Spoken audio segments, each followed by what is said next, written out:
செஞ்சிருவேன். சார் இன்னைக்கு உங்கள் பர்த்டே சார், நீங்கள் செய்ய வேண்டாம், நானே செஞ்சிடறேன். சுவையான பன்னீர் பெப்பர் ஃப்ரை செய்வது எப்படி? வாங்க வீடியோக்குள்ளே போவோம்.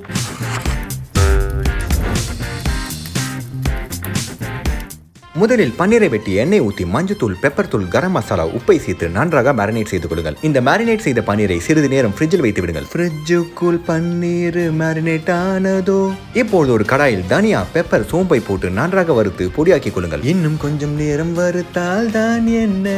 இப்பொழுது மேரினேட் செய்த பன்னீரை கடாயில் போட்டு வறுத்தெடுத்துக் கொள்ளுங்கள். நான் வறுப்பேனோ கடாயும் சுடுதே. மீண்டும் ஒரு கடாயில் எண்ணெய் ஊற்றி பூண்டு, கருவேப்பிலை, chilli Sudan, chilli powder, salt மற்றும் அரைத்து வைத்த பொடியை போடுங்கள். எதுவரை வதக்கலாம் என்று நீ சொல்ல வேண்டும். இது கூட சொல்லுமாப்பா. நல்லா மிக்ஸ் ஆகும் வரை வதக்கி பன்னீரை போட வேண்டும். நன்றாக கிளறிவிட்டால் சுவையான நச்சுன்னு இருக்கும், கின்னு இருக்கும் பெப்பர் பன்னீர் ஃப்ரை ரெடி. பெப்பர் பன்னீர் நச்சுன்னு தான் இருக்கு, சதத்துக்கு தொட்டு சாப்பிட்டா கின்னு தான் இருக்கு. Okay bye dudes.